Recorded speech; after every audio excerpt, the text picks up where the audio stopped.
separamos alguma coisa e, portanto, os indiferenciados ainda podem passar por um tratamento mecânico em que há alguma separação. Parte deles vão para o aterro sanitário, parte deles vão logo para a valorização energética, ou seja, para a incineração. Do tratamento mecânico, se conseguirmos separar alguma parte de resíduos alimentares do indiferenciado, temos o tratamento biológico, depois temos a produção de composto, do multimaterial temos triagem, da triagem aquilo que não conseguimos triar vai para a terra. Portanto, digamos, há aqui uma série de logística que, de facto, torna tudo isto muito caro, complexo e que, inevitavelmente, tem perdas, não é? E, portanto, isto é só olhando para aqueles resíduos que são os resíduos sólidos urbanos normais, mas quando nós falamos depois dos resíduos elétricos e eletrónicos, dos veículos usados, dos pneus usados, das baterias usadas, etc., tudo isso aumenta a complexidade de tudo isto. Né? E depois temos aquilo que são, quando nós contabilizamos o que se produz em termos de resíduos, reflete de facto como há pouca recirculação de materiais e como de facto o sistema de gestão de resíduos está longe de conseguir responder a esta questão da circularidade. Portanto, nós temos o consumo de materiais de Portugal de 2016 foi de 154 milhões de toneladas. Sendo que, se nós olharmos aqui para este, portanto, digamos, temos aqui o total, não é, do consumo de materiais e temos aqui a laranja, aquilo que são os minerais não metálicos, ou seja, basicamente são os materiais de construção. E temos que só em 2016 foram consumidos cerca de 100 milhões de toneladas de materiais de construção. Se nós olharmos depois para aquilo que foi a produção de resíduos de construção, temos que estes foram apenas de 1.700.000 toneladas. Portanto, nós consumimos 100 milhões e produzimos de resíduos dessa atividade 1,7 milhões. Quer dizer, há aqui qualquer coisa que não bate certo. É óbvio que há muitos materiais que são reincorporados em obra, etc. Mas não, esta discrepância não é normal. E, de facto, desta entrada de materiais, portanto, materiais que são consumidos no país, o total de resíduos produzidos são 14 milhões de toneladas. Mas, vejamos, se olharmos novamente só para aquilo que são os resíduos urbanos, ou seja, aquilo que nós produzimos em nossas casas, vemos que ainda estamos longe de estar a contribuir para a circularidade dos materiais, porque em 2018 os resíduos indiferenciados constituíram 80%, portanto a mistura dos resíduos domésticos constituiu cerca de 80% dos resíduos produzidos. E, diretamente, 1/3 destes resíduos vai para aterro, ou seja, não tem qualquer utilidade económica, portanto é despejado. Não é? E isto é direto, porque depois, quando nós temos aqui o tratamento mecânico e biológico, e o tratamento mecânico, parte deste tratamento vai depois para aterro também, porque aquilo que não se consegue separar ou que não está em condições acaba por ir para aterro. Portanto, este 1/3 é mais do que isso. É? Portanto, além de que, portanto, deitamos fora 1/3 e queimamos 20%. Num outro estudo que fizemos já há uns anos, tivemos a avaliar aquilo que poderia ser potencialmente a troca de materiais entre empresas na área metropolitana de Lisboa e verificámos que dos resíduos trocados na área metropolitana de Lisboa por empresas, de facto, só cerca de 172 mil toneladas é que são trocadas entre empresas. Portanto, um potencial económico dos resíduos está muito por explorar, mesmo em termos dos resíduos industriais. E isto, há aqui uma cota parte importante da legislação, que tem dificultado bastante a vida nestes casos das trocas de materiais e daquilo que é considerado resíduo, do que é que não é considerado resíduo, do que é subproduto, etc, etc. E mesmo isso tem colocado muitos problemas à própria recirculação dos materiais. Isto é, no âmbito deste projeto da valorização dos alimentares, fizemos uma visita à Estação de Tratamento de Valorização de Orgânicos que serve Lisboa. Esta estação de tratamento, apesar de produzir energia elétrica a partir do biogás gerado pela digestão dos alimentos e de produzir composto, é uma estação, é uma infraestrutura que é deficitária. Portanto, tem um resultado positivo que é de valorização energética de um gás de origem biológica e tem a produção de um composto e mesmo assim, devido a toda a complexidade destes sistemas, é uma infraestrutura que é deficitária. Além de que as condições em que se trabalha aqui também não ajudam muito. E de facto, aquilo que se nós pensarmos da quantidade de produtos que nós temos em nossa casa, aquilo para o qual existem soluções hoje em dia é também ainda relativamente limitado. Porque eu sei que muitas pessoas têm tendência para colocar nestes contentores coisas que vão para além disto. Mas quando estão a fazer isso, as pessoas estão a tornar esses processos, além de mais caros, estão, em alguns casos, até a torná-los inúteis. Como é, por exemplo, aqui neste caso do vidro, não é? Basta nós misturarmos copos ou pirexes no meio de uma série de garrafas de vidro, que nós automaticamente aquele lote de vidro fica completamente inutilizado para recuperação, para reciclagem. Porque aquilo que pode ser reciclado aqui é só o vidro de embalagem. Tal como aqui, aquilo que pode ser reciclado são só embalagens. Não é? E, portanto, quando nós, na nossa boa vontade de querer separar, separamos de um modo indevido, estamos também a criar engulhos neste sistema. E, portanto, a própria gestão dos resíduos é algo que ainda é um desafio a ultrapassar, importante, para tornar todo este sistema mais circular. Há muito a olear nesta questão.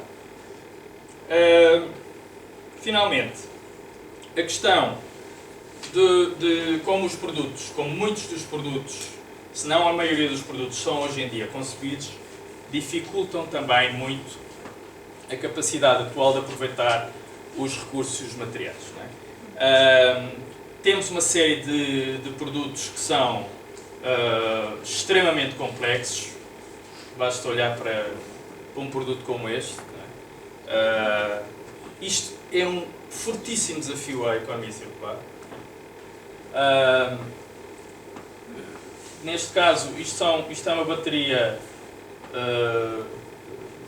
de lítio. Nós tivemos um projeto no técnico que um colega meu teve envolvido, e a Mercedes quer criar um sistema de reciclagem das suas baterias de lítio. E a quantidade de resinas e de materiais que eles acrescentaram à bateria para tornar aquilo estável impossibilita totalmente a sua reciclagem. Portanto, há um caminho importante também a fazer no sentido de conceber os produtos de maneira a tornarem-se mais facilmente separáveis e tornar os recursos de que eles são constituídos disponíveis. E a construção, então, é um exemplo muito paradigmático disso, não é? Temos uma série de produtos que são complexos e mesmo às vezes quando eles não são nada complexos, gostamos de os tornar complexos, não é? Isto, felizmente, eu nunca vi isto em Portugal, mas isto é a barbaridade máxima, não é? Quer dizer, ainda agora há pouco tempo a DECO apresentou o resultado de um trabalho que fizeram. Eu infelizmente não pude assistir, mas eles fizeram um inquérito às pessoas, que as pessoas divulgassem produtos com que se deparavam nos supermercados e que as pessoas achavam que aquilo tinha embalagem a mais ou plástico a mais, etc. E portanto isso é um trabalho que de facto temos que fazer, não é? Quer dizer, porque há muita barbaridade por aí que de facto está a complicar a vida na lógica da economia circular, não é? Mesmo isto, que é um farol que foi produzido no sentido de ser numa lógica de design para o desmantelamento, mesmo este farol tem uma série de materiais diferentes que tornam o processo, de facto, mesmo que o desmantelamento seja relativamente fácil, muito provavelmente haverá grande mistura de materiais. Outro exemplo que não se pode simplificar, não é? Quer dizer, uma coisa tão simples como esta que a Duracell fez, não é?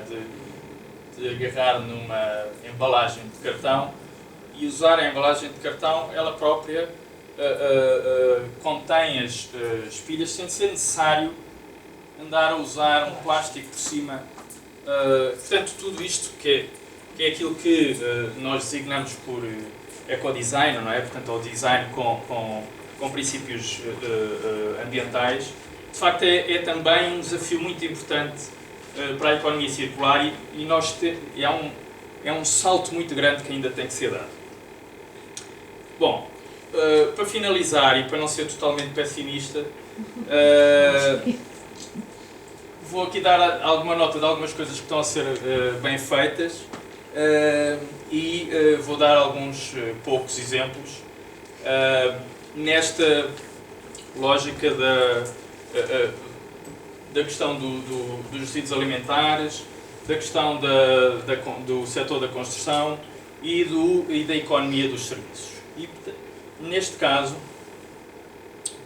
na alimentação, nós temos vários projetos muito interessantes a decorrer, seja os projetos que, no fundo, tentam evitar o desperdício alimentar, como a ReFood, ou esta aplicação, que é Too Good To Go, em que os restaurantes... Esta é uma aplicação que penso que foi desenvolvida na Dinamarca. Os restaurantes, quando começa a chegar a uma determinada altura do dia em que eles veem que aquela refeição não vai ser vendida, colocam essa refeição nesta aplicação a um preço mais baixo e a pessoa pode ir lá buscar para a sua casa. Temos este caso deste banana, que é um pão feito de restos de bananas ou bananas não consumidas e, portanto, isto é um projeto do continente. Temos o caso, este é um caso já começa a ser muito comum, que é da produção de cogumelos a partir de borras de café. Este é um caso em Lisboa, criado por um estudante belga. Temos este caso muito interessante da Soguima, que é uma empresa de comércio de pescado de Guimarães, que naturalmente tinham uma quantidade de resíduo enorme de pele de peixe, não é? E que conseguiu criar um produto, uma espécie de couro a partir da pele dos peixes e produzir produtos com isto. Portanto, isto é de facto a economia circular a funcionar e, neste caso, dentro da própria empresa, ou seja, este grupo decidiu ele próprio ainda aproveitar. Isto podia acontecer numa lógica de simbiose industrial, ou seja, estas peles dos peixes podiam ir para outra empresa que fazia este trabalho e vendia os produtos, mas não, neste caso é a própria empresa que produz estes produtos à volta deste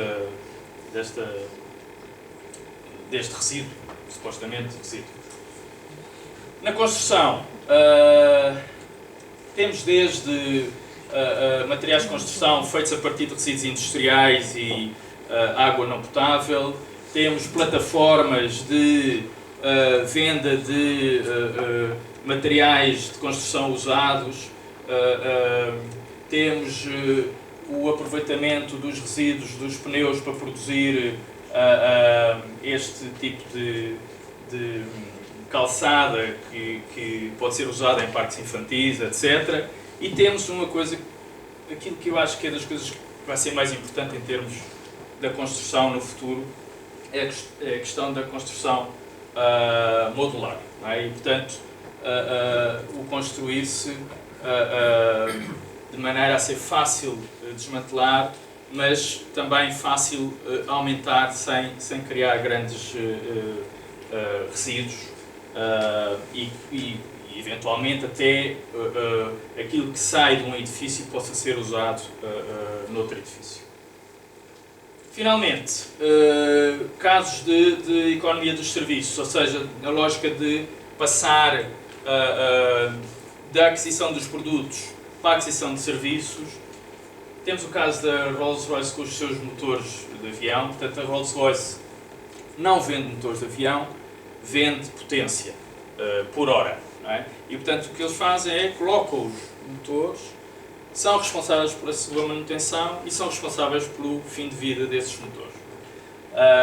A Xerox, desde há muitos anos, que também faz isso, que provavelmente muitos de vocês até nos vossos serviços têm máquinas que são lá colocadas num regime de aluguer à cópia, em vez de ser necessário adquirir as máquinas. E tem de facto a vantagem de as empresas que produzem estes produtos têm interesse na extensão do tempo de vida dos seus produtos. Não é? E portanto são responsáveis por manter estes produtos no ativo a maior parte do tempo, o que é um dos objetivos primordiais da economia circular.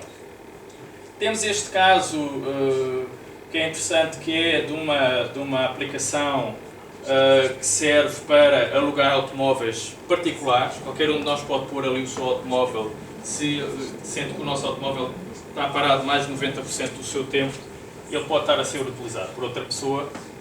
Naturalmente que isto daqui a uns tempos vai se tornar obsoleto, porque vai deixar de fazer sentido qualquer um de nós ter um automóvel próprio. Não é? Portanto, quando toda esta questão dos veículos autónomos, etc., e da partilha, da lógica da partilha, vai deixar totalmente de fazer sentido, até em termos económicos, nós termos o nosso veículo próprio.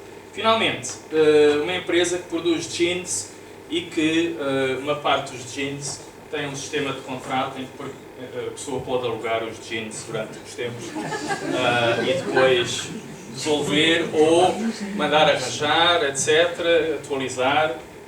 Portanto, conseguimos chegar a este nível. Eles dizem que só 40% dos seus clientes é que usam é que alugam calças, os outros compram, mas que 80% ficam satisfeitos e se mantêm neste sistema do aluguer. E pronto, muito obrigado. Estou à vossa disposição.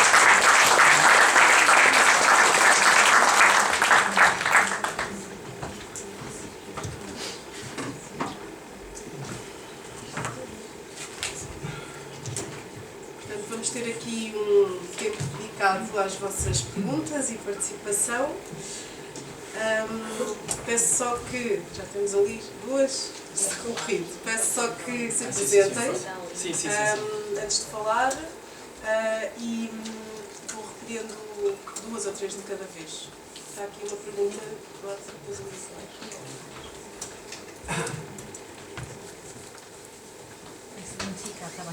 Muito obrigado. Pedro Santos, engenheiro civil. Mas que eu gostei muito da apresentação. Embora, fazer um comentário logo que temos à partida, que é por uma apresentação em que penso que a ideia era a promoção da economia circular, usou um tom um bocadinho pessimista em relação ao futuro, digamos, em relação a este futuro, quando eu acho que este conceito é um salto civilizacional. Claro que o problema é como é que se vai implementar isto. Mas a consciência de que não podemos gastar recursos infinitamente, porque até agora a economia é assim, usar recursos que há na natureza, podem definir e depois ou são consumidos, aparentemente não havia grandes resíduos e as coisas ficavam. Mas chegou-se a um ponto, na cidade toda industrial, que os resíduos começaram a ser muitos. Bom, eu gostei da separação entre aqueles que são para resíduos, para alimentação, para consumo, e os industriais ou técnicos, porque de facto têm destinos e têm ciclos diferentes. Desculpa, eu não vou fazer uma segunda conferência, mas estava só a enquadrar porque queria fazer dois breves comentários. O primeiro é que economia circular significa economia sem resíduos. Ponto.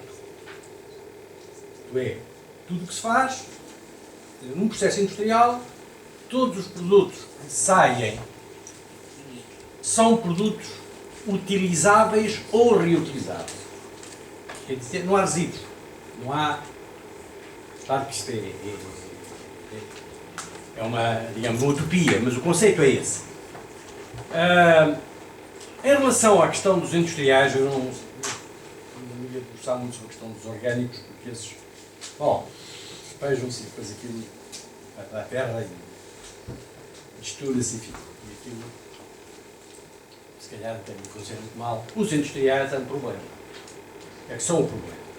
E eu sobre isso tenho um comentário muito simples a fazer, que é o seguinte, que eu ainda não vi escrito, me interessa para esta matéria, tenho lido algumas coisas, que é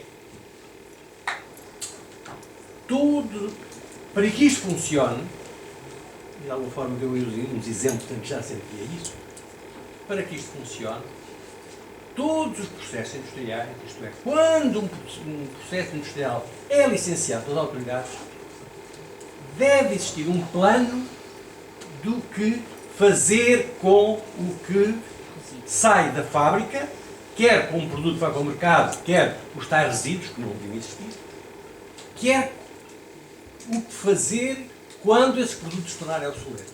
Quer dizer, é uma questão política, mas para que isto funcione, penso que o futuro vai passar por isto vai ter que existir. Cada processo industrial vai ser acompanhado, o licenciamento desse processo industrial, ser acompanhado de um plano do que vai ser feito com cada produto que entra na unidade industrial. Quer que vá diretamente para o consumo, aquilo que é, digamos, a primeira utilização, quer dos que serão ditos resíduos, entre aspas, que deverão ser utilizados por outros, ou na própria fábrica, ou emprestados a outros, e depois a tal recolha quando eles deixarem de ter de ser úteis. Isso vai ter que existir. vai ter que existir, mais cedo ou mais tarde, e talvez mais cedo possível, vai ter que existir.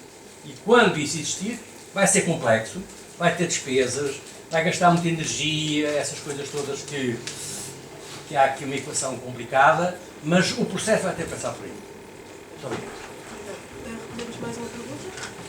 Eu não sei se é uma pergunta, mas sim. Uma participação. Sim. Muito boa noite, eu prometo ser breve. Samuel, antes de mais felicitar pela sua apresentação, que eu gostei muito.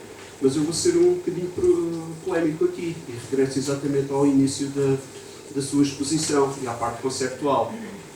Então, o terceiro R, faz ou não faz parte da economia circular?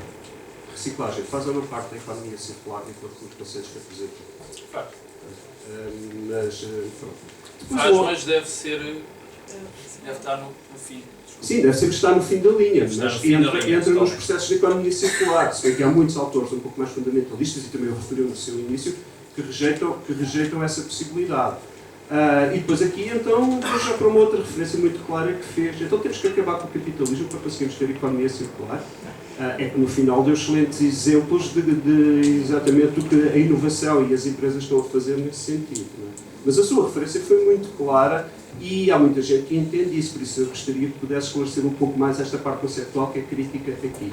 Depois, saindo agora da parte conceptual e apenas com uma pergunta um pouco mais técnica. E materiais de construção, e isso é aqui referido. Até que ponto é que acha que a madeira, e concretamente o CLT, Cross Laminated Timber, pode ter um papel crítico a desempenhar aqui no futuro a nível dos materiais de construção, nomeadamente na Europa? Obrigado.